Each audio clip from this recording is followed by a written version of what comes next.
4 TMC Kaveri ನೀರು ಬಿಡುವಂತೆ ಆದೇಶವನ್ನ ಮಾಡಿದ ಹಿನ್ನೆಲೆಯಲ್ಲಿ ಮಂಡ್ಯದಲ್ಲಿ ರೈತ ಸಂಘಟನೆಗಳು ಭಾರಿ ಪ್ರತಿಭಟನೆಯನ್ನ ಆರಂಭ ಮಾಡಿದ್ದು ಪ್ರತಿಭಟನೆ ಮಾಡ್ತಾ ಇದ್ದಾರೆ. ಮಂಡ್ಯದ ಸಂಜಯ್ ವೃತ್ತದಲ್ಲಿ ಪ್ರತಿಭಟನೆ ಜೋರಾಗಿದೆ. ಹಳೆ ಮೈಸೂರು ಬೆಂಗಳೂರು ಹೆದ್ದಾರಿಯನ್ನ ತಡೆದು ತಮ್ಮ ಆಕ್ರೋಶವನ್ನ ವ್ಯಕ್ತಪಡಿಸಿದ್ದಾರೆ. ಅರೆಬೆತ್ತಲೆ ಪ್ರತಿಭಟನೆಯನ್ನ ಮಾಡಿದ್ದಾರೆ ಹೋರಾಟಗಾರರು. ಕೇವಲ 92 ಅಡಿ ಮಾತ್ರ ನೀರಿದೆ, ನೀರು ಬಿಡಬೇಡಿ ಅಂತ ಹೇಳಿ ರೈತ ಸಂಘಟನೆಯವರು ಒತ್ತಡವನ್ನ ಮಾಡ್ತಾ ಇದ್ದಾರೆ. ಕಾರಣ ಇಲ್ಲೇ ನೀರಿಲ್ಲ, ಇನ್ನು ತಮಿಳುನಾಡಿಗೆ 4 ಟಿಎಂಸಿ ನೀರು ಬಿಟ್ರೆ ಪರಿಸ್ಥಿತಿ ಏನು? ಈ ಹಿನ್ನೆಲೆಯಲ್ಲಿ ಇದೀಗ ರೈತ ಸಂಘಟನೆಗಳು ಭಾರಿ ಆಕ್ರೋಶವನ್ನ ವ್ಯಕ್ತಪಡಿಸಿ ಪ್ರತಿಭಟನೆಯನ್ನ ಮಾಡ್ತಾ ಇವೆ. ಮಂಡ್ಯದ ಸಂಜಯ್ ವೃತ್ತದಲ್ಲಿ ಪ್ರತಿಭಟನೆ ಜೋರಾಗಿ ನಡೀತಾ ಇದೆ. ಹಳೆ ಮೈಸೂರು ಬೆಂಗಳೂರು ಹೆದ್ದಾರಿ ತಡೆದಿದ್ದಾರೆ, ಅಲ್ಲೇ ಆಕ್ರೋಶವನ್ನ ವ್ಯಕ್ತಪಡಿಸಿದ್ದಾರೆ. ಅರೆಬೆತ್ತಲೆ ಪ್ರತಿಭಟನೆಯನ್ನು ಕೂಡ ಹೋರಾಟಗಾರರು ಮಾಡಿದ್ದಾರೆ. ಕೇವಲ 92 ಅಡಿ ಮಾತ್ರ ನೀರಿದೆ, ನೀರು ಬಿಡಬೇಡಿ ಅಂತ ಒತ್ತಾಯವನ್ನ ಮಾಡ್ತಾ ಇದ್ದಾರೆ. ಈಗಾಗಲೇ ಇದಕ್ಕೆ ಜಲಸಂಪನ್ಮೂಲ ಸಚಿವರಾಗಿರುವ ರಾಮಲಿಂಗಾರೆಡ್ಡಿ ಅವರು ಹೇಳಿದ್ದಾರೆ, ಯಾವುದೇ ಕಾರಣಕ್ಕೂ ನೀರು ಬಿಡುವ ಪ್ರಶ್ನೆ ಇಲ್ಲ ಅಂತ ಹೇಳಿದ್ದಾರೆ. ಜೊತೆಗೆ ನಾವು ಮತ್ತೆ ಅಪೀಲ್ ಮಾಡ್ತೀವಿ ಅನ್ನುವ ವಿಚಾರವನ್ನ ಹೇಳಿದ್ದಾರೆ. ಸಿಎಂ ಅವ್ರ ಜೊತೆಗೆ ನಾನು ಇದರ ಬಗ್ಗೆ ಮಾತಾಡ್ತೀನಿ ಅಂತಾನು ಹೇಳಿದ್ದಾರೆ. ಈಗಾಗಲೇ ಸಚಿವರುಗಳು ಕೂಡ ಸ್ಪಷ್ಟನೆ ಇದೆ ಅವರಿಗೆ ಅದರಲ್ಲಿ. ಯಾಕಂದ್ರೆ ಇಲ್ಲೇ ನೀರಿಲ್ಲದ ಸಂದರ್ಭದಲ್ಲಿ ಹೇಗೆ ಯಾವುದೇ ಆದೇಶ ಕೊಟ್ಟರು ಕೂಡ ನಾವು ಹೇಗೆ ನೀರು ಬಿಡೋದಿಕ್ಕಾಗತ್ತೆ? ಮೊದಲು ನಮ್ಮದು, ನಮ್ಮ ಮನೆ, ನಮ್ಮ ರಾಜ್ಯ ಅನ್ನೋದು ಇರಬೇಕು. ಹಾಗಾಗಿಯೇ ಇದೀಗ ನಮಗೆ ಇಲ್ಲಿ ನೀರಿಲ್ಲ ಅಂತ ಹೇಳಿದ್ರೆ ಇನ್ನೊಬ್ಬರ ಬೆಳೆಗೆ ನೀರು ಕೊಡೋದಕ್ಕೆ ಹೇಗೆ ಸಾಧ್ಯ? ಇದು ಎಲ್ರಿಗೂ ಇರುವಂತಹ ಪ್ರಶ್ನೆ. ಅದೇ ಕಾರಣಕ್ಕಾಗಿ ಇದೀಗ ಮತ್ತೊಮ್ಮೆ ಅಪೀಲ್ ಹೋಗ್ತೀವಿ ಅಂತ ಹೇಳಿದ್ದಾರೆ. ಆದ್ರೆ ಇದೀಗ ಅನ್ನದಾತರ ಆಕ್ರೋಶ ಕಟ್ಟೆ ಹೊಡೆದಿದೆ, ಪ್ರತಿಭಟನೆಯನ್ನ ಮಾಡ್ತಾ ಇದ್ದಾರೆ. ಯಾವಾಗ ಸಿಡಬ್ಲ್ಯೂಆರ್ಸಿ ಈ ರೀತಿಯಾದಂತಹ ಒಂದು ಸೂಚನೆಯನ್ನ ಕೊಡ್ತೋ ಆಗ್ಲೇ ಆಕ್ರೋಶ ಭುಗಿಲೆದ್ದಿದೆ.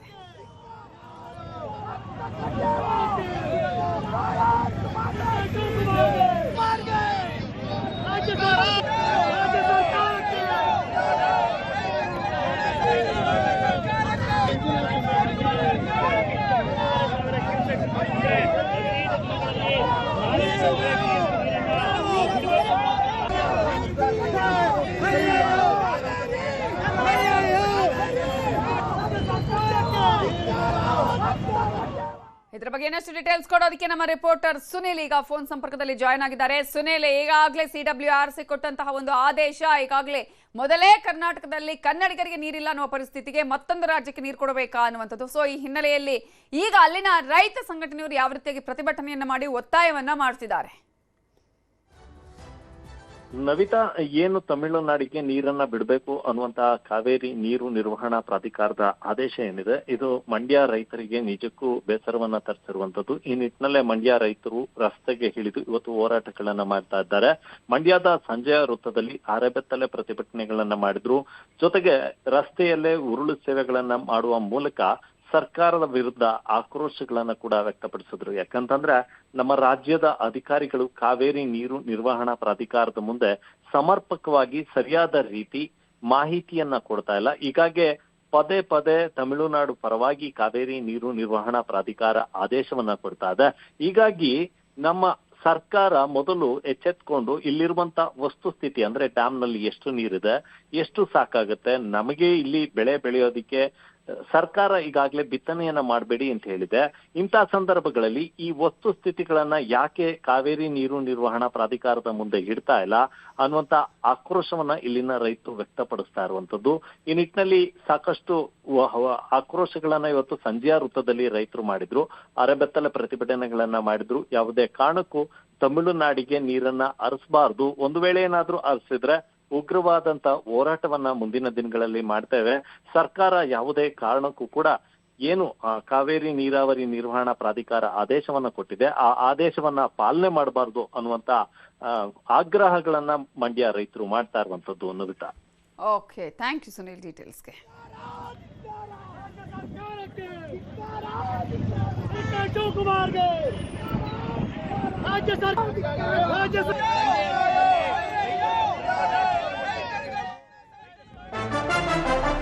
ತಮಿಳುನಾಡಿಗೆ ನೀರು ಬಿಡೋದಕ್ಕೆ ಸಿಡಬ್ಲ್ಯೂಆರ್ಸಿ ಸೂಚನೆಯನ್ನ ಕೊಟ್ಟಂತಹ ವಿಚಾರಕ್ಕೆ ಸಂಬಂಧಪಟ್ಟ ಹಾಗೆ ತಮಿಳುನಾಡಿಗೆ ಈಗ ನೀರು ಬಿಡೋದಿಕ್ಕಾಗಲ್ಲ.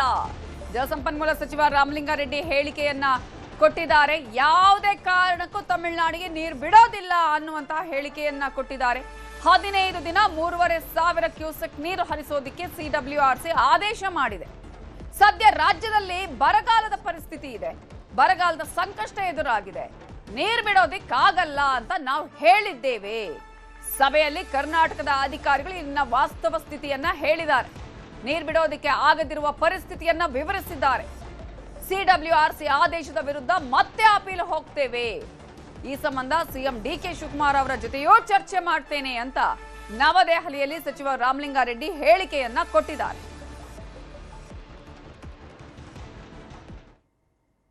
CWRC ಮೀಟಿಂಗ್ ಇತ್ತು. ಹಿಂದಿನ ಮೀಟಿಂಗಲ್ಲಿ CWRC ಆಗಲಿ CWMA ಆಗಲಿ ನೀರು ಬಿಡಿ ಅಂತ ಹೇಳಿರಲಿಲ್ಲ. ಈ ಬಾರಿ ನೀರು ಬಿಡಿ ಅಂತ ಹೇಳಿದ್ದಾರೆ. ನಮ್ಮ ಕರ್ನಾಟಕದ ಅಧಿಕಾರಿಗಳು ನಮಗೆ ಕುಡಿಯೋ ನೀರಿಗೆ ಅಗತ್ಯ ಇದೆ, ನೀರು ಬಿಡೋಕ್ಕಾಗಲ್ಲ ಅಂತ ಮೀಟಿಂಗಲ್ಲಿ ಹೇಳಿದ್ದಾರೆ. ಆದರೂ ಕೂಡ ಅವರು ಒಂದು ದಿನಕ್ಕೆ 3,000 ಕ್ಯೂಸೆಕ್ಸು ಅಂದರೆ 15 ದಿನಗಳ ಕಾಲ ಬಿಡಿ ಅಂತ ಹೇಳಿದ್ದಾರೆ. CWRC ಮೇಲೆ ಅಪೀಲು ಹಾಕ್ಕೋಬೋದು. ನಾವು CWMAಗೆ ಅಪೀಲು ಹಾಕ್ಕೋಬೋದು. ಈಗ ಮುಖ್ಯಮಂತ್ರಿಗಳ ಗಮನಕ್ಕೆ ತಂದು ನಾಳೆ ಅಧಿಕಾರಿಗಳು ಮೀಟಿಂಗ್ ಕರೆದಿದ್ದೀನಿ. ಏನು ಮಾಡಬೇಕು ನಾಳೆ ತೀರ್ಮಾನ ಮಾಡ್ತೀವಿ. ನಮ್ಮ ಆದ್ಯತೆ ಫಸ್ಟ್ ಪ್ರಿಫರೆನ್ಸು ಕುಡಿಯೋ ನೀರಿಗೆ. ನೀರು ಮಳೆ ಬಂದು ಹೆಚ್ಚಾಗಿ ಮಳೆ ಬಂದು ಡ್ಯಾಮ್ಗಳು ತುಂಬಿದ್ರೆ ನೀರು ಬಿಡೋದಕ್ಕೇನು ಅಡ್ಡಿ ಇಲ್ಲ. CWRC ಮೀಟಿಂಗ್ ಇತ್ತು. ಹಿಂದಿನ ಮೀಟಿಂಗಲ್ಲಿ CWRC ಆಗಲಿ CWMA ಆಗಲಿ ನೀರು ಬಿಡಿ ಅಂತ ಹೇಳಿರಲಿಲ್ಲ. ಈ ಬಾರಿ ನೀರು ಬಿಡಿ ಅಂತ ಹೇಳಿದ್ದಾರೆ. ನಮ್ಮ ಕರ್ನಾಟಕದ ಅಧಿಕಾರಿಗಳು ನಮಗೆ ಕುಡಿಯೋ ನೀರಿಗೆ ಅಗತ್ಯ ಇದೆ, ನೀರು ಬಿಡೋಕ್ಕಾಗಲ್ಲ ಅಂತ ಮೀಟಿಂಗಲ್ಲಿ ಹೇಳಿದ್ದಾರೆ. ಯಾವುದೇ ಕಾರಣಕ್ಕೂ ತಮಿಳುನಾಡಿಗೆ ನೀರು ಬಿಡಬಾರದು. ಪ್ರಾಧಿಕಾರಕ್ಕೆ ವಸ್ತುಸ್ಥಿತಿ ವಿವರಿಸಲು ರಾಜ್ಯ ಸರ್ಕಾರ ವಿಫಲವಾಗಿದೆ. ಸರ್ಕಾರದ ವಿರುದ್ಧ ವಿಪಕ್ಷ ನಾಯಕ ಆರ್ ಅಶೋಕ್ ವಾಗ್ದಾಳಿಯನ್ನ ಮಾಡಿದ್ದಾರೆ. ಈಗಾಗಲೇ ಸಿಡಬ್ಲ್ಯೂಆರ್ಸಿಯನ್ನು ಸೂಚನೆ ಕೊಟ್ಟಿದೆ. ಹಾಗಂತ ಹೇಳಿ ತಮಿಳುನಾಡಿಗೆ ನೀರು ಬಿಡಬಾರ್ದು, ಪ್ರಾಧಿಕಾರಕ್ಕೆ ವಸ್ತುಸ್ಥಿತಿ ವಿವರಿಸೋದಕ್ಕೆ ರಾಜ್ಯ ಸರ್ಕಾರ ಇಲ್ಲಿ ವಿಫಲ ಆಗಿದೆ ಅಂತ ಸರ್ಕಾರದ ವಿರುದ್ಧ ವಿಪಕ್ಷ ನಾಯಕ ಆರ್ ಅಶೋಕ್ ವಾಗ್ದಾಳಿ ಮಾಡಿದ್ದಾರೆ. ಈಗಾಗಲೇ ಕುಡಿಯುವ ನೀರಿಗೆ ಹಾಹಾಕಾರ ಶುರುವಾಗಿದೆ. ನೀರು ಬಿಟ್ರೆ ನಾವು ಸರ್ಕಾರದ ವಿರುದ್ಧ ಹೋರಾಡ್ತೇವೆ ಅಂತ ಸಿಎಂ ಡಿಕೆ ಶಿವಕುಮಾರ್ ಅವರು ಕೂಡಲೇ ಸಮಸ್ಯೆಯನ್ನ ಬಗೆಹರಿಸಬೇಕು. ಕೂಡಲೇ ರಾಜ್ಯ ಸರ್ಕಾರ ಪ್ರಾಧಿಕಾರಕ್ಕೆ ಮೇಲ್ಮನವಿಯನ್ನ ಸಲ್ಲಿಸಬೇಕು, ವಸ್ತುಸ್ಥಿತಿಯನ್ನ ವಿವರಿಸಬೇಕು.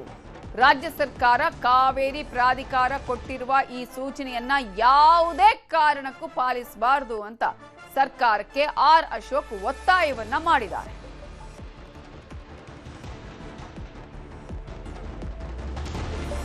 ಆರ್ ಅಶೋಕ್ ಅವರನ್ನ ನಮ್ಮ ಪೊಲಿಟಿಕಲ್ ಬ್ಯೂರೋ ಹೆಡ್ ಆಗಿರುವ ಚಿದಾನಂದ ಪಟೇಲ್ ಮಾತಾಡಿಸಿದ್ದಾರೆ.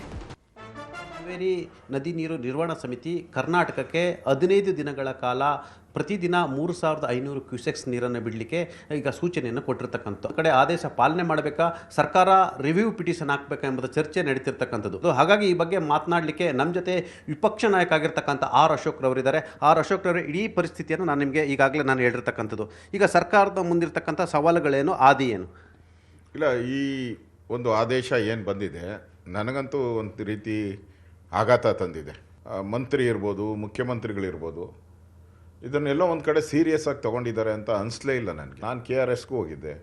KRS ಖಾಲಿಯಾಗಿರೋದು ಚಿತ್ರನೂ ಕೂಡ ನನ್ನ ಇದರಲ್ಲೇ ಹಾಕ್ಕೊಂಡು ಫೇಸ್ಬುಕ್ಕಲ್ಲಿ ಹಾಕಿದ್ದೇನೆ ನನಗೆ. ಅಂದರೆ ಇಡೀ ರಾಜ್ಯದಲ್ಲಿ ಬರಗಾಲ, ಕುಡಿಯೋ ನೀರಿಗೆ ಹಾಹಾಕಾರ, ಎಕ್ಸ್ಪೆಷಲಿ ಕಾವೇರಿನ ನಂಬ್ಕೊಂಡಿರೋವಂಥದ್ದು ಕುಡಿಯೋ ನೀರಿಗೆ ಬೆಂಗಳೂರು 1.5 ಕೋಟಿ ಜನ ಇದ್ದಾರೆ.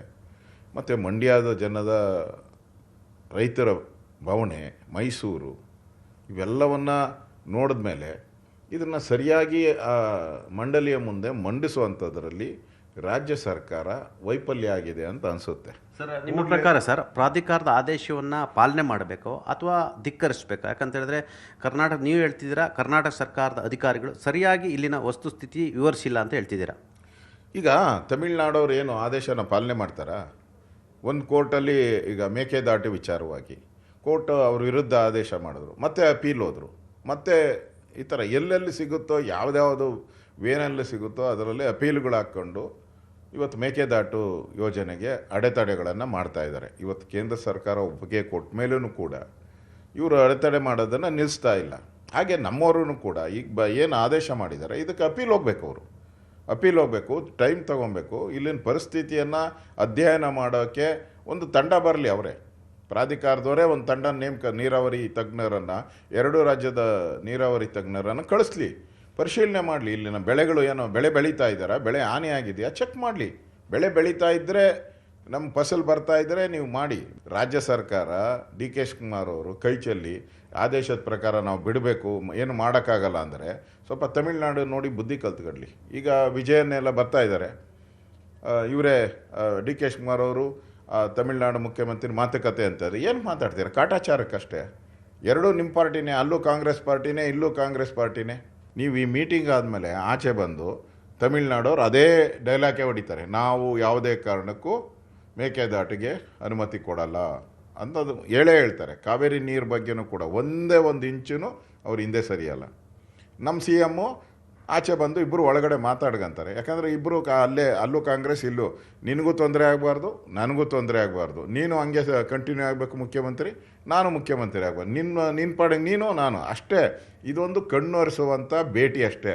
ಇದರಿಂದ ಬರೆದು ಮಾಡ್ಕೊಳ್ಳಿ, ಟೀಕೆ ಮಾಡ್ಬೋದು. ಕಾಂಗ್ರೆಸ್ ಅವ್ರು ನನ್ನ ಸ್ಟೇಟ್ಮೆಂಟ್ ನೋಡಿದ ಮೇಲೆ ಟೀಕೆ ಮಾಡ್ಬೋದು. ಆದರೆ ಈ ಸಭೆ ಆದಮೇಲೆ ಅವ್ರು ಏನು ಸ್ಟೇಟ್ಮೆಂಟ್ ಕೊಡ್ತಾರೆ, ಅದು ನಾನು ಹೇಳಿದ್ದು ಸತ್ಯ ಆದರೆ ಒಪ್ಕೊಳ್ಳಿ. ಇದು ವಿಪಕ್ಷ ನಾಯಕ ಆರ್ ಅಶೋಕ್ರವರು ನ್ಯೂಸ್ 18 ಜೊತೆ ಕಾವೇರಿ ನದಿ ನೀರು ನಿರ್ವಹಣಾ ಸಮಿತಿ ಕೊಟ್ಟಿರ್ತಕ್ಕಂಥ ಆದೇಶ ಸಂಬಂಧಪಟ್ಟಾಗೆ ತಮ್ಮ ಅಭಿಪ್ರಾಯವನ್ನು ವ್ಯಕ್ತಪಡಿಸಿರ್ತಕ್ಕಂಥದ್ದು. ಕ್ಯಾಮ್ರಾ ಪರ್ಸನ್ ಮೋಹನ್ ರೆಡ್ಡಿ ಜೊತೆ ಚಿದಾನಂದ್ ಪಟೇಲ್, ನ್ಯೂಸ್ 18 ಕನ್ನಡ, ಬೆಂಗಳೂರು. ತಮಿಳುನಾಡಿಗೆ ದಿನಕ್ಕೆ 3,500 ಕ್ಯೂಸೆಕ್ನಂತೆ 15 ದಿನಗಳ ಕಾಲ ನೀರು ಹರಿಸುವಂತೆ ಸಿಡಬ್ಲ್ಯೂಆರ್ಸಿ ಸೂಚನೆ ಕೊಟ್ಟಿರೋದು ಸರಿಯಲ್ಲ ಅಂತ ಹೇಳಿ ಮಳವಳ್ಳಿಯಲ್ಲಿ ಮಾಜಿ ಶಾಸಕ ಡಾಕ್ಟರ್ ಅನ್ನದಾನಿ ಹೇಳಿದ್ದಾರೆ. ಈಗೇನು ಒಂದು ದಿನಕ್ಕೆ 3,500 ಕ್ಯೂಸೆಕ್ಸ್ ನೀರು ಬಿಡಬೇಕು ಅಂದರೆ 4 TMC ನೀರನ್ನು 15 ದಿನದ ಒಳಗಡೆ ಬಿಡಬೇಕು ಅಂತೇಳಿ ಪ್ರಾಧಿಕಾರ ಆದೇಶ ಮಾಡಿದೆ. ಇವತ್ತು ಇಲ್ಲಿ ಪರಿಸ್ಥಿತಿ, ನಮ್ಮ ಮಳವಳ್ಳಿಗೆ ನೀರಿಲ್ಲ, ನಮ್ಮ ವ್ಯಾವಸಾಯಿಕಲ್ಲ ಸ್ವಾಮಿ, ಕುಡಿಯೋಕ್ಕೆ ನೀರಿಲ್ಲ. ಅಂಥ ಸ್ಥಿತಿ ನಾವು ಇವತ್ತು ಎದುರಿಸ್ತಾ ಇದ್ದೀವಿ ಮಂಡ್ಯ ಜಿಲ್ಲೆಯಲ್ಲಿ. ನೀರು ಎಲ್ಲಿಂದ ಬಿಡೋಕ್ಕಾಗುತ್ತೆ? ಮಾನ್ಯ ಡಿ ಕೆ ಶಿವಕುಮಾರ್ ಜಿ ಅವರೇ, ನಾವು ಇಷ್ಟೇ ಹೇಳೋದು, ಯಾವುದೇ ಕಾರಣಕ್ಕೂ ಸಂದರ್ಭದಲ್ಲೂ ಬಂಗಾರಪ್ಪನವ್ರು ಏನು ನಿಲುವು ತಗೊಂಡಿದ್ರು ನೀರು ಬಿಡಲ್ಲ ಅಂತೇಳಿ, ದೇವೇಗೌಡ ಸಾಹೇಬ್ರು ಏನು ನೀರು ಬಿಡಲ್ಲ ಅಂತ ಹೇಳಿದರು, ನಿಲುವು ತಗೊಂಡಿದ್ರು, ಆ ನಿಲುವಿಗೆ ನೀವು ಕಟಿಬದ್ಧರಾಗಿ ಇವತ್ತು ತಮಿಳ್ನಾಡಿಗೆ ಮಳೆ ಬರ್ತಕ್ಕಂಥದ್ದು ಅವಕಾಶ ಇದೆ. ಇನ್ನು ಮುಂದಿನ ತಿಂಗಳು ಮಳೆಗಾಲ ಅಲ್ಲಿ ತಮಿಳ್ನಾಡಲ್ಲಿ. ಇಲ್ಲಿ ಮಳೆಗಾಲ ಇದ್ದು ಒಟ್ಟೋಗಿದೆ, ಸಂಪೂರ್ಣವಾಗಿ ಮಳೆಗಾಲ ಕಂಪ್ಲೀಟ್ ನಾಶ. ಒಂದು ತೊಟ್ಟು ನೀರಿಲ್ಲ. ನಾವು ಇನ್ನು ಮಳೆ ನಿರೀಕ್ಷೆ ಮಾಡೋಂಗಿಲ್ಲ. ನಿಮಗೆ ಮಳೆ ಬರುತ್ತೆ, ಕಾಯಿರಿ ನೀವು, ನಮಗೆ ನೀರಿಲ್ಲ. ದಯಮಾಡಿ ಡಿ ಕೆ ಶಿವಕುಮಾರ್ ಜಿ ಅವರೇ, ಯಾವ ಕಾರಣಕ್ಕೂ ಕೂಡ ನೀರು ಹರಿಸಬಾರ್ದು. ನೀವೇನಾದರೂ ನೀರು ಹರಿಸಿದ್ರೆ ಮಂಡ್ಯ ಜಿಲ್ಲೆಯಲ್ಲಿ ಮತ್ತೊಂದು ದೊಡ್ಡ ಪ್ರತಿಭಟನೆಯನ್ನು ನೀವು ಎದುರಿಸಬೇಕಾಗುತ್ತೆ ಅಂತ ಈ ಮುಖಾಂತರ ಮಾಜಿ ಶಾಸಕನಾಗಿ ನಿಮಗೆ ಎಚ್ಚರಿಕೆ ಕೊಡ್ತಾ ಇದ್ದೀನಿ. ದಾವಣಗೆರೆ ದಕ್ಷಿಣದಲ್ಲಿ ಬೈ ಎಲೆಕ್ಷನ್ ವಿಚಾರಕ್ಕೆ ಸಂಬಂಧಪಟ್ಟ ಹಾಗೆ ನಾನು ಪಕ್ಷ ವಿರೋಧಿ ಚಟುವಟಿಕೆ ಮಾಡಿಲ್ಲ, ಪಕ್ಷ ವಿರೋಧಿ ಕೆಲಸ ಮಾಡಿದ್ರೆ ಕ್ಷಮೆ ಕೇಳ್ತೇನೆ ಅಂತ ಹೇಳಿ ನ್ಯೂಸ್ 18ಗೆ ಮಾಜಿ ಸಚಿವ ಜಮೀರ್ ಅಹಮದ್ ಹೇಳಿಕೆಯನ್ನ ಕೊಟ್ಟಿದ್ದಾರೆ. ನಾನು ಪಕ್ಷ ವಿರೋಧಿ ಚಟುವಟಿಕೆಯನ್ನ ಮಾಡಿಲ್ಲ, ಮಾಡಿದ್ರೆ ನಾನು ಕ್ಷಮೆ ಕೇಳ್ತೇನೆ. ಸಿದ್ದರಾಮಯ್ಯ ಅವರು, ಹಾಗೆಯೇ ಸಿಎಂ ಡಿ ಕೆ ಶಿವಕುಮಾರ್ ಅವರು, ಮಲ್ಲಿಕಾರ್ಜುನ ಖರ್ಗೆ ಅವರು, ಇವರೆಲ್ಲರ ಜೊತೆ ನಾನು ಮಾತಾಡಿದ್ದೇನೆ. ನಾನು 3 ನಾಯಕರ ಬಳಿಯೂ ಕ್ಷಮೆ ಯಾಚಿಸಿದ್ದೇನೆ. ಮೊದಲು ಸಂಪುಟದಲ್ಲಿ ನನ್ನ ಹೆಸರು ಇರಬೇಕಾಗಿತ್ತು, ಮೊದಲ ಪಟ್ಟಿಯಲ್ಲೇ. ಆದರೆ ನನ್ನ ವಿರುದ್ಧ ಆಡಿಯೋ ಬಂದ ಕೂಡಲೇ ನನಗೆ ಹಿನ್ನಡೆ ಆಯಿತು. ಮೊದಲ ಪಟ್ಟಿಯಲ್ಲಿ ನನ್ನ ಹೆಸರು ಬರಲಿಲ್ಲ. ಆದರೆ ಇವತ್ತಲ್ಲ ನಾಳೆ ಸತ್ಯ ಹೊರ ಬಂದೇ ಬರುತ್ತೆ ಅಂತ ಹೇಳಿದ್ದಾರೆ ಮಾಜಿ ಸಚಿವ ಜಮೀರ್ ಅಹಮದ್ ಅವರು. ನಾನು ಪಕ್ಷ ವಿರೋಧಿ ಚಟುವಟಿಕೆ ಮಾಡಿಲ್ಲ ಅಂತ ಹೇಳಿದ್ದಾರೆ. ಮಾಜಿ ಸಚಿವ ಜಮೀರ್ ಅಹಮದ್ ಅವರನ್ನ ನಮ್ಮ ರಿಪೋರ್ಟರ್ ಕೃಷ್ಣ ಮಾತಾಡಿಸಿದ್ದಾರೆ. ನಮ್ಮ ಜೊತೆಗೆ ಮಾಜಿ ಸಚಿವರಾಗಿರ್ತಕ್ಕಂಥ ಜಮೀರ್ ಅಹಮದ್ ಅವರಿದ್ದಾರೆ. ಸರ್, 2ನೇ ಪಟ್ಟಿಯಲ್ಲಿ ನಿಮ್ಮ ಹೆಸರು ಅನೌನ್ಸ್ ಆಗ್ಬೋದಾ? ಏನಾದರೂ ಇಲ್ಲ, ನಿರೀಕ್ಷೆ ಇಟ್ಕೊಂಡಿದ್ದೀನಿ ಆಗ್ತದಂತ. ಈಗ ನಮ್ಮ ಪಕ್ಷ ಹೈಕಮಾಂಡ್ ಪಕ್ಷ ಏನು ನಿರ್ಧಾರ ತಗೊಳ್ತಾನೋ ಅದಕ್ಕೆ ಬದ್ಧ. ನಾನು 2017 ಕಾಂಗ್ರೆಸ್ ಪಕ್ಷ, ಜನತಾದಳ ಪಕ್ಷದಿಂದ ಕಾಂಗ್ರೆಸ್ ಪಕ್ಷಕ್ಕೆ ಬಂದೆ. ಆವಾಗಲೂ ಸಮ್ಮಿಶ್ರ ಸರ್ಕಾರ ನನ್ನ ಮಂತ್ರಿ ಮಾಡಿದರು. ಈಗ 2023 ನನ್ನ ಮಂತ್ರಿ ಮಾಡಿದ್ದು. 3 ವರ್ಷ ಮಂತ್ರಿಯಾಗಿ ನನ್ನ ಕೆಲಸನ ಮಾಡಿದ್ದೀನಿ ನಾನು. ಇಲ್ಲಪ್ಪ 3 ವರ್ಷ ನೀನು ಮಂತ್ರಿ ಆಗಿದ್ದೆ, ಈಗ 2028 ಚುನಾವಣೆ ಬರ್ತದೆ, ನಿನ್ನ ಪಕ್ಷಕ್ಕೆ ಕೆಲಸ ಮಾಡಿದ್ರು ಅದಕ್ಕೂ ನಾನು ಬದ್ಧ. ಏನು ಹೈಕಮಾಂಡ್ ತೀರ್ಮಾನ ಮಾಡ್ತಾರೆ ಅದಕ್ಕೆ ನಾನು ಬದ್ಧ. ಜಮೀರ್ ಅಹಮದ್ ಅವ್ರನ್ನ ನಾವು ನೋಡಿದ್ದೀವಿ ಸರ್, ರಾಷ್ಟ್ರ ಕಂಡ ನಾಯಕರು. ಎಲ್ಲೇ ಹೋದ್ರು ಕೂಡ ಜಮೀರ್ ಅಹಮದ್ ಅವರು ಕೂಡ ಎಲ್ಲೇ ಹೋದ್ರು ಕೂಡ ಗೆಲುವು ಕಾಂಗ್ರೆಸ್ ಪಕ್ಷಕ್ಕೆ. ಆದರೆ ಇತ್ತೀಚೆಗೆ ದಾವಣಗೆರೆ ದಕ್ಷಿಣ ವಿಧಾನಸಭಾ ಕ್ಷೇತ್ರದಲ್ಲಿ ನೀವು ಇಲ್ಲೇ ಒಂದು ಕಡೆ ಪಕ್ಷ ವಿರೋಧಿ ಚಟುವಟಿಕೆ ಮಾಡಿದರೆ ಅನ್ನೋ ಒಂದು ಕಾರಣಕ್ಕೋಸ್ಕರವಾಗಿಯೇ ನಿಮಗೆ ಮಂತ್ರಿ ಸ್ಥಾನ ಕೈ ತಪ್ಪದು ಮುಳುವಾಯಿತಾ ಅನ್ನುವಂಥದ್ದು. ಇಲ್ಲ, ಅದಿಲ್ಲ. ಈಗ ನೀವು ತಮಗೆಲ್ಲ ಗೊತ್ತಿದ್ದಂಗೆ ನನಗೆ ಹೈಕಮಾಂಡಲ್ಲಿ ಈ ಸ್ಟಾರ್ ಕ್ಯಾಂಪೇನರ್ ಆಗಿ ಕೇರಳದಲ್ಲಿ ಜವಾಬ್ದಾರಿ ಕೊಟ್ಟಿದ್ರು. 15 ದಿನ ನಾನು ಕೇರಳದಲ್ಲಿದ್ದೆ. ನನಗೇನು ಟಾಸ್ಕ್ ಕೊಟ್ಟಿದ್ರು, 33 ಕ್ಷೇತ್ರ ನನಗೆ ಟಾಸ್ಕ್ ಕೊಟ್ಟಿದ್ರು. ಅದರಲ್ಲಿ 27 ಕ್ಷೇತ್ರದಲ್ಲಿ ನಾವು ಗೆದ್ದಿದ್ದೀವಿ. ದಾವಣಗೆರೆ ಬರಬೇಕಂತ 5ನೇ ತಾರೀಕು ನನ್ನ ಇದು ಮಾಡಿದರು, ಸೂಚನೆಯನ್ನು ಕೊಟ್ಟಿದ್ದರು ಮಾಜಿ ಮುಖ್ಯಮಂತ್ರಿಗಳಾದಂಥ ಸಿದ್ದರಾಮಯ್ಯ ಅವರು. 5ನೇ ತಾರೀಕು ದಾವಣಗೆರೆ ಬಂದೆ, ರೋಡ್ ಶೋ ಮಾಡಿದೆ, ಮಲ್ಲಿಕಾರ್ಜುನ ಮನೆಯಲ್ಲಿ ಪ್ರೆಸ್ ಮೀಟ್ ಮಾಡಿ ನಾನು ಅಲ್ಲಿಂದ ಬಾಗಲಕೋಟೆ ಹೋದೆ. 2 ದಿನ ಬಾಗಲಕೋಟೆಯಲ್ಲಿ ಕೆಲಸ ಮಾಡಿದ್ದೀನಿ. ಏನೇನು ಪಕ್ಷದ ಜವಾಬ್ದಾರಿ ಕೊಟ್ಟಿದ್ದಾರೆ ನಾನು ನಿಭಾಯಿಸಿದ್ದೀನಿ. ಭಾಳ ಜನ ಏನು ಮಾಡಿದ್ದಾರೆ, ನಾನು ಆಗದೆ ಇರೋರು ಅಲ್ಲಿ ಸಿದ್ದರಾಮಯ್ಯದಲ್ಲಿ ಪಕ್ಷದಲ್ಲಿ ಇವ್ರು ಪಕ್ಷದ ವಿರೋಧಿ ಮಾಡಿದ್ದಾರೆ ಅಂತ ಆ ತಲೆಯಲ್ಲಿ ತುಂಬಿಬಿಟ್ಟಿದ್ದಾರೆ. ಹಾಗಾಗಿ ನಾನು ಪಕ್ಷದಲ್ಲಿ ಎಲ್ಲರಿಗೂ ನನ್ನ ಕಡೆಯಿಂದ ಏನಾದ್ರು ತಪ್ಪಾಯಿದ್ರೆ ದಯಮಾಡಿ ಕ್ಷಮೆ ಕೋರಿ ಅಂತ ನಾನು ಕ್ಷಮೆನೂ ಕೇಳ್ಕೊಂಡಿದ್ದೀನಿ. ನಾನು ಒಂದೇ ಹೇಳೆ ಸರ್, ಕಾಂಗ್ರೆಸ್ ಪಕ್ಷ ಹೈಕಮಾಂಡ್ ಪಕ್ಷ. ಈಗ ನಾವು ಹೋಗಿ ದಿಲ್ಲಿಯಲ್ಲಿ ಹೋಗಿ ಕೇಳಿದ ತಕ್ಷಣ ನಮ್ಮ ಮಂತ್ರಿ ಕೊಟ್ಬಿಡ್ತಾರಂತ ನಾವು ನಿರೀಕ್ಷೆ ಇಡೋಂಗಿಲ್ಲ. ಅವ್ರು ಯಾರನ್ನ ರೆಕಮೆಂಡ್ ಮಾಡಲಿ, ನನ್ನ ಹೆಸರು ಮಾನ್ಯ ಸಿದ್ದರಾಮಯ್ಯ ಅವರು ರೆಕಮೆಂಡ್ ಮಾಡಿರ್ಬೋದು, ಡಿ ಕೆ ಶಿವಕುಮಾರ್ ಸಾಹೇಬರು ರೆಕಮೆಂಡ್ ಮಾಡಿರ್ಬೋದು, ಹರಿಪ್ರಸಾದ್ ಸಾಹೇಬರು ರೆಕಮೆಂಡ್ ಮಾಡಿರ್ಬೋದು. ಆದರೂ ನಮ್ಮ ಪಕ್ಷ ಹೈಕಮಾಂಡ್ ಪಕ್ಷ.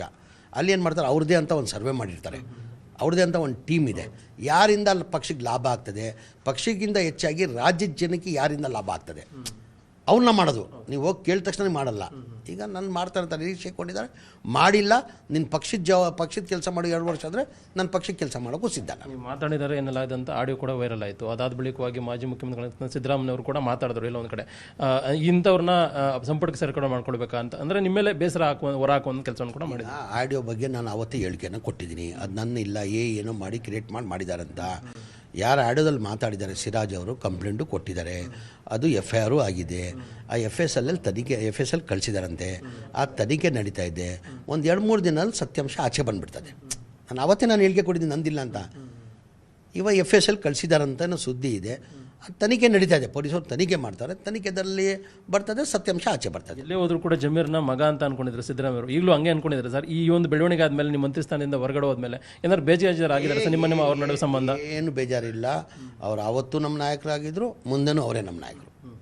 ಈ ಒಂದು ವಿಚಾರವಾಗಿ ಎಲ್ಲಿ ಯಾರ ಹತ್ರ ಕ್ಷಮೆ ಕೇಳಿದ್ರು ಸರ್ ಈಗಾಗಲೇ? ಇಲ್ಲ, ನಾನು ಹೇಳ್ತಾ ಇಲ್ವಾ, ನನ್ನ ಕಡೆಯಿಂದ ಪಕ್ಷದ ವಿಚಾರದಲ್ಲಿ ಎಲ್ಲ ತಪ್ಪಾದರೆ ದಯಮಾಡಿ ಕ್ಷಮಿಸಿ ಅಂತ ಮಲ್ಲಿಕಾರ್ಜುನ ಖರ್ಗೆ ತವನಿಗೆ ಕೇಳಿದ್ದೀನಿ ನಾನು.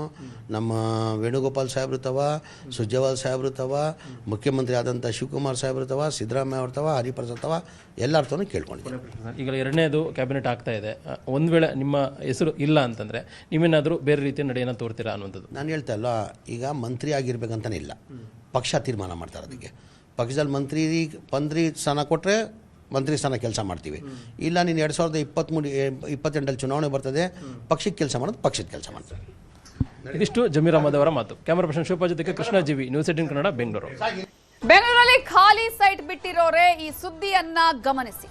ಖಾಲಿ ಸೈಟ್ ಅಲ್ಲೇನಾದ್ರೂ ಕಸ ಇದ್ರೆ ಜಿಬಿಎ ನಿಮಗೆ ಹಾಕತ್ತೆ ದಂಡ. ಕ್ಲೀನ್ ಮಾಡದಿದ್ರೆ ದಂಡ ಎಷ್ಟು ಗೊತ್ತಾ? 25,000ದಿಂದ 1,00,000ವರೆಗೂ ನೀವು ದಂಡವನ್ನ ಕಟ್ಟಬೇಕಾಗತ್ತೆ. ಹುಷಾರ್. ಖಾಲಿ ನಿವೇಶನಗಳ ಮಾಲೀಕರಿಗೆ ಆಗಸ್ಟ್ 15 ಡೆಡ್ಲೈನ್ ಅನ್ನ ನೀಡಲಾಗಿದೆ. ಆಗಸ್ಟ್ 15ರ ಒಳಗೆ ತಪ್ಪದೆ ನಿಮ್ಮ ಸೈಟ್ಗಳನ್ನ ಸ್ವಚ್ಛಗೊಳಿಸಬೇಕು ಅಂತ ಹೇಳಿ ಜಿಬಿಎ ಮುಖ್ಯ ಆಯುಕ್ತ ಎಂ ಮಹೇಶ್ವರ್ ರಾವ್ ಸೂಚನೆಯನ್ನ ಕೊಟ್ಟಿದ್ದಾರೆ. ಈಗಾಗಲೇ ಎಲ್ಲಾ ಕಡೆ ಅನೇಕ ಕಡೆಗಳಲ್ಲಿ ಕಸವನ್ನ ತೆಗೆಯುವಂತಹ ಕೆಲಸ ಆಗ್ತಾ ಇದೆ. ಕಸ ಮುಕ್ತ ಬೆಂಗಳೂರು ಮಾಡಬೇಕು ಅನ್ನುವ ಪಣ ತೊಟ್ಟಿದ್ದಾರೆ. ಇಂತಹ ಸಂದರ್ಭದಲ್ಲಿ ಇದೀಗ ಖಾಲಿ ಸೈಟ್ಗಳಲ್ಲಿ ಕಸವನ್ನ ಹಾಕುವಂಥದ್ದು ಅಥವಾ ಆ ಖಾಲಿ ಸೈಟ್ಗಳಲ್ಲಿ ಕಸ ಇರೋದು ಹಾಗೆ ಏನಾದರೂ ಇದ್ರೆ ಇನ್ನು ಮುಂದೆ ದಂಡವನ್ನ ವಿಧಿಸ್ತಾರೆ. ದಂಡವನ್ನ ಕಟ್ಟೋದಕ್ಕೆ ರೆಡಿ ಆಗಿರ್ಬೇಕಷ್ಟೇ. 25,000ದಿಂದ 1,00,000ವರೆಗೂ ದಂಡ ಬೀಳುವಂತಹ ಚಾನ್ಸಸ್ ಇದೆ ಅಲ್ಲಿನ ಆ ಖಾಲಿ ಸೈಟ್ಗಳು ಕ್ಲೀನ್ ಇರೋದಿದ್ರೆ. ಖಾಲಿ ನಿವೇಶನಗಳ ಮಾಲೀಕರಿಗೆ ಇದೀಗ ಆಗಸ್ಟ್ 15 ಡೆಡ್ ಲೈನ್. ಇದೇ ವಿಚಾರಕ್ಕೆ ಸಂಬಂಧಪಟ್ಟಾಗ ಇನ್ನಷ್ಟು ಡೀಟೇಲ್ಸ್ ಅನ್ನ ಕೊಡೋದಕ್ಕೆ ನಮ್ಮ ರಿಪೋರ್ಟರ್ ಪ್ರಗತಿ ಶೆಟ್ಟಿ ಈಗ ಫೋನ್ ಸಂಪರ್ಕದಲ್ಲಿ ಜಾಯ್ನ್ ಆಗಿದ್ದಾರೆ. ಪ್ರಗತಿ ಶೆಟ್ಟಿ, ಈಗಾಗಲೇ ಕಸಮುಕ್ತ ಬೆಂಗಳೂರು ಮಾಡುವಂತಹ ಪಣ ತೊಟ್ಟಿರುವಂತಹ ಹಿನ್ನೆಲೆಯಲ್ಲಿ ಇದೀಗ ಸೈಟ್ ಮಾಲೀಕರಿಗೆ ಯಾವ ರೀತಿಯಾದಂತಹ ಒಂದು ಡೆಡ್ ಲೈನ್ ಅನ್ನ ನೀಡಲಾಗಿದೆ. ಈಗ ಈ ಒಂದು ವಿಧಾನ ಯಾವ ರೀತಿಯಾಗಿ ಕಸಮುಕ್ತ ಬೆಂಗಳೂರು ಆಗುವಂತಹ ನಿಟ್ಟಿನಲ್ಲಿ ಪ್ರಯತ್ನಗಳು ಆಗಬಹುದು ಅಂತ ಅನ್ಸುತ್ತೆ?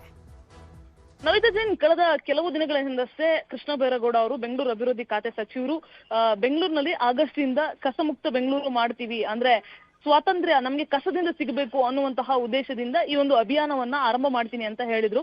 ಸೊ ಸೈಟ್ ನ ಮಾಲೀಕರು ಅವರಾಗವ್ರೆ ಅವರ ಸೈಟ್ ಅಲ್ಲಿ ಇರುವಂತಹ ಕಸವನ್ನ ಕ್ಲೀನ್ ಮಾಡ್ಕೊಳ್ಬೇಕು. ಅಂದ್ರೆ ಯಾರೋ ಅವರು ಒಂದಷ್ಟು ಗಿಡಗಂಟಿಗಳು ಬೆಳೆದಿರುತ್ತೆ ಅಥವಾ ಆ ಸೈಟ್ ಕಡೆ ಹೋಗೋದಿರಲ್ಲ, ಸುತ್ತಮುತ್ತ ಇರೋ ಜನ ಬಂದು ಅಲ್ಲಿ ಕಸದ ರಾಶಿಯನ್ನು ಸುರಿತಾರೆ. ಸೊ ಈ ಎಲ್ಲ ಪ್ರಕರಣಗಳು ಹೆಚ್ಚಾಗ್ತಾ ಇರುವಂತಹ ಹಿನ್ನೆಲೆ ಅದನ್ನ ಕಂಟ್ರೋಲ್ ಮಾಡಬೇಕು ಅನ್ನುವಂತಹ ದೃಷ್ಟಿಯಿಂದ ಅವ್ರಿಗೆ ಕ್ಲೀನ್ ಮಾಡ್ಕೊಳಕ್ ಹೇಳಿದ್ರು. ಎಲ್ಲಿ ಕ್ಲೀನ್ ಮಾಡಿಲ್ಲ ಅಂತಹ ಕಡೆಯಲ್ಲಿ 25,000ದಿಂದ 1,00,000ವರೆಗೂ ಕೂಡ ಆಗಸ್ಟ್ 15ರಿಂದ ಬಿಬಿಎಂಪಿ ಅಧಿಕಾರಿಗಳು ಕ್ಲೀನ್ ಮಾಡೋದಕ್ಕೆ ಶುರು ಮಾಡ್ತಾರೆ.